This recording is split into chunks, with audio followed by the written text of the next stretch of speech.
and it feels like a little bit of like a problem for us. The fact that Haaland's limping is even worse. But beware the wounded boxer, they say. Roy, what do you think? Yeah, no, I think both teams obviously determined to win. They'll give everything they got. Maybe it'll just be a bit of quality, or unfortunately, maybe a mistake from somebody that probably decided it. Okay, here we go. Lee Dixon and Sam Matterface. Well, it won't be decided on points. 2 15-minute halves of extra time to come, and possibly penalty kicks. That will decide who gets into the last 4 of the World Cup. And that's the reason why there is so much tension. That's the reason why the anxiety around this stadium back at home is so prevalent. It's why your heart and ours is beating out of your chest. Both teams are scrappers. We saw that England, Mexico down to 10 men, what they did. Also this Norwegian side as well, they can knuckle down and have a fight, and that's what it's going to take.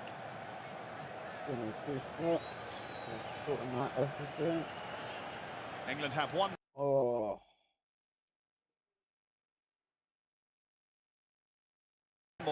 substitution allowed. Norway have made another in the break between full-time and extra time, and that is the removal of Torbjorn Hegem and the introduction of Ørstegård, who came into the game against Brazil and actually gave away a late penalty from which the Brazilians scored a consolation goal in that game against Norway earlier in the tournament back last Sunday. Seems a long time ago now. Kickoff seems a long time ago now. Eza switching the play intelligently out to Saka.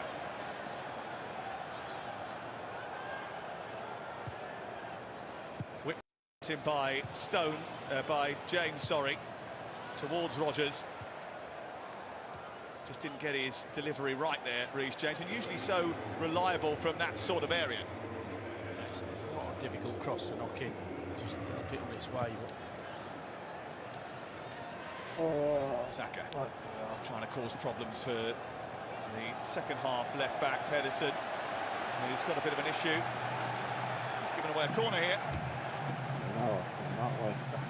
Whether or not it might be one of those players who've come off the bench that settles the tie. Substitutes have been such a major thing at this tournament.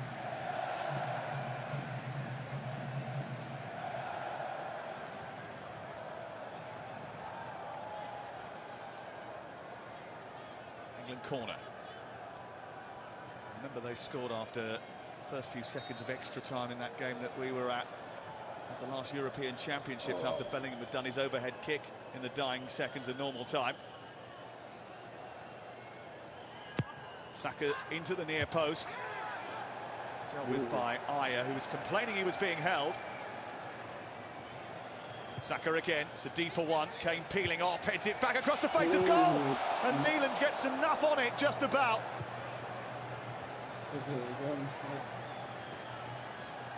James to Saka. Saka again with the cross. Mark Gay trying to keep it alive. Eza.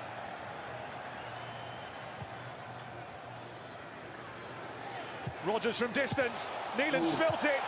Bellingham hasn't. Let's go. Come on. It's that man again.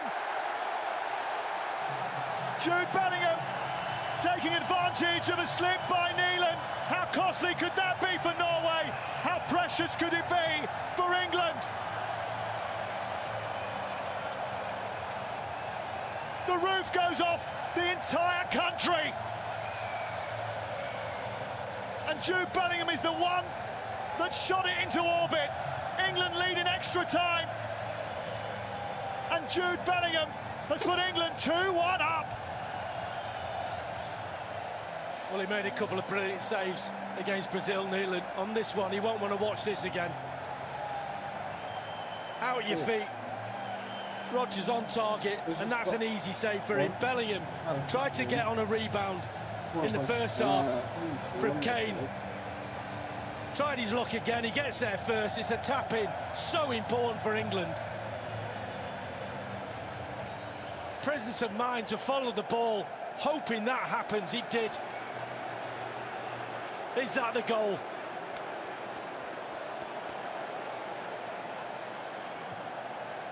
Well, he just can't stop, can he? Every time they need something, who are you going to call?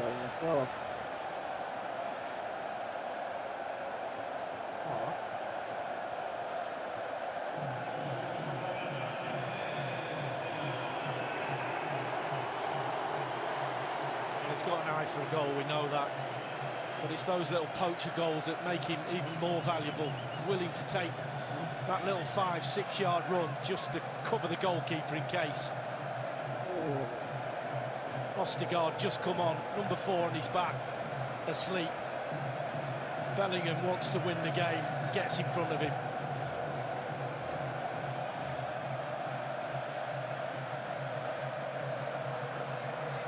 Bellingham shirts everywhere inside this stadium being held up, his name being sung. England in front for the first time on the night, and with a lead to defend. We know they can do that. This is where your Reece James, your John Stones, your experienced players, your game management kicks in. You don't give anything away. Your Harry Kanes, you hold the ball up. You've got the game in the palm of your hand.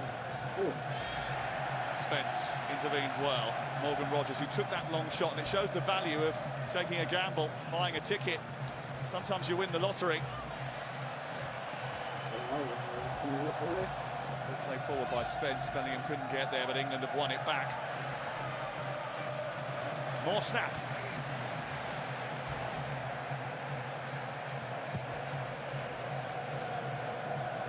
Noosa kicks it out. It's an England throw.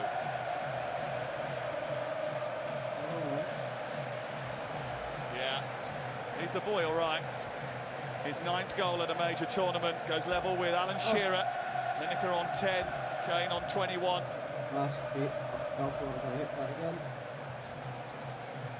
Big moments, big players. Bellingham fits into that category.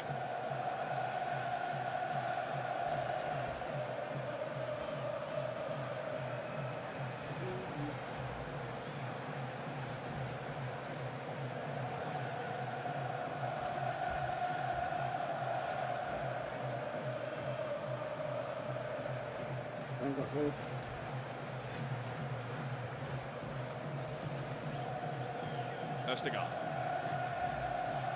All of a sudden it's Norway who have got to make the running again. Christopher Ayer. No, why did I do that? Berger. Pressure from Bellingham. Østegård. I need you to camera from you, don't you? Ødegaard. Hold up. That's really Himself into a little bit of a tangle here, hasn't he, Sander Berger?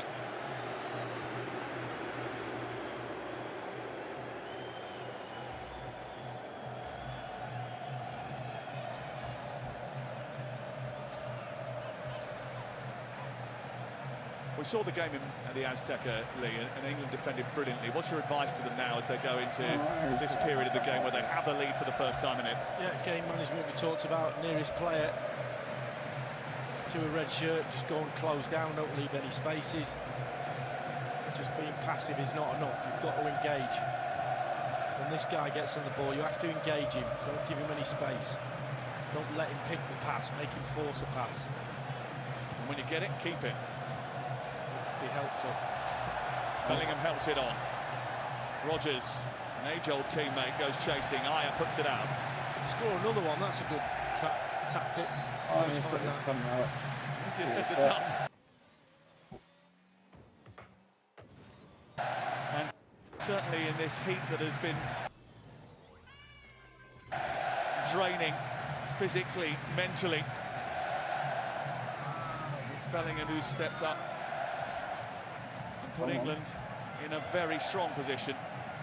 But there's still a long way to go yet, and everybody sitting at home will know that. Everybody watching from the sidelines will know that. Everybody crammed into the big watch parties across the country. Probably half covered in beer by now, we'll know that. Luckily the temperature's really high back in the UK even at this time. Here's Spence weaving his way into a really good position and drawing a penalty. The referee had no hesitation whatsoever. Jed Spence dancing into the box, draws the foul, and this is massive. He knows it. A big suck-in of air from Sir David Beckham, because he knows this could be a crucial moment in the quarter-final. Well, I'm pretty sure that Thomas Tuchel's not shouting at Jed Spence now. No. He's clapping his hands, he's smiling. Great run, takes control. Yeah. Just weaves his way in. Is this a foul? Puts his leg across.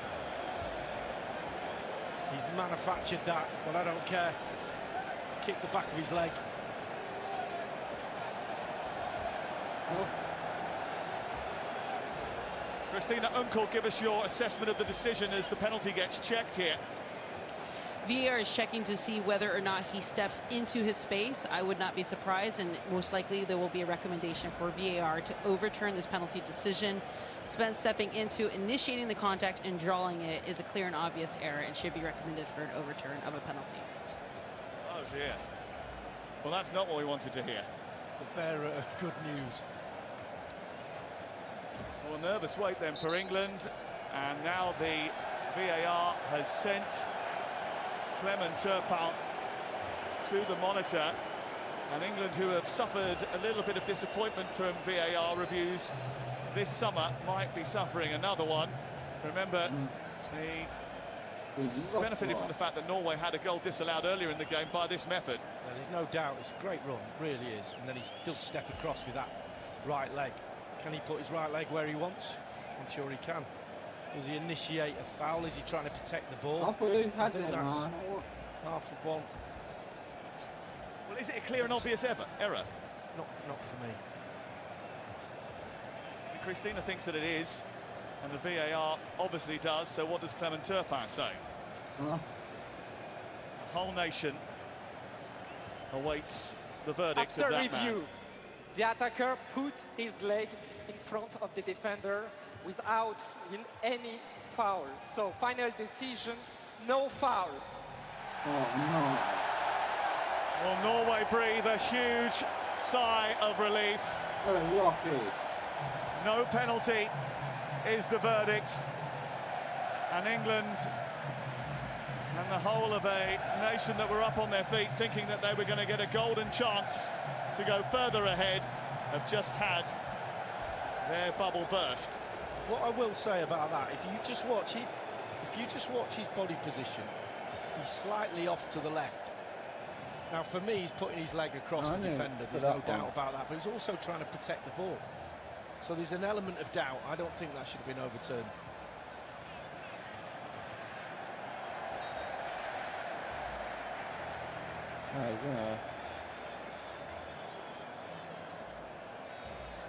Well, that is a debate that will rage and rage if things take another twist. Noosa. Did take a chunk of time, that as well, didn't it? On the award of the penalty and then the eventual VAR review.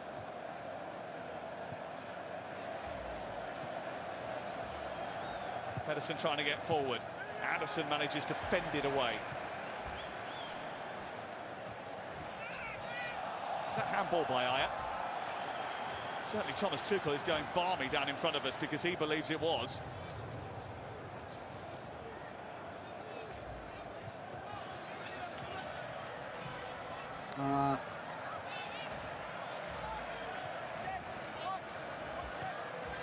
Oscar Bob. England disappointed by the VAR review, but got to be concentrated. Noosa. And it was a good stop by Mark Gay. Goes out for a corner, but on the balance of what it could have been, that's the better outcome. Yeah. Jed Spence then just guilty of not going out to his marker, who then picks a pass right along the 18-yard box. And it's Noosa. Brilliant defending from Gay. He gets out there really quickly. You have to engage the player on the ball. It's a couple of looks over to the bench there about the possibility of another change. England do have the lead. Dan Burn warming up down in front of us. We know how heroic he was in the Azteca. Ah, no. They won. Again, the knees knock and the nerves jangle. On. Ireland being marshalled once more. Ball goes in towards that 6-yard area where Stones is authoritative. And England might have to do a lot of that. Do you want to Indian though? Come on. Let's go.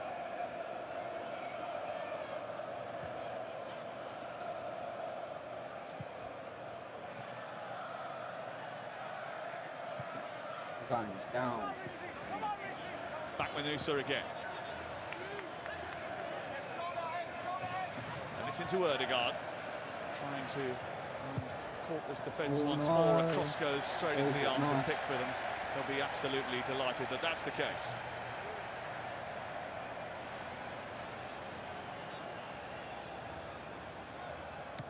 Eza takes it out of the sky really well.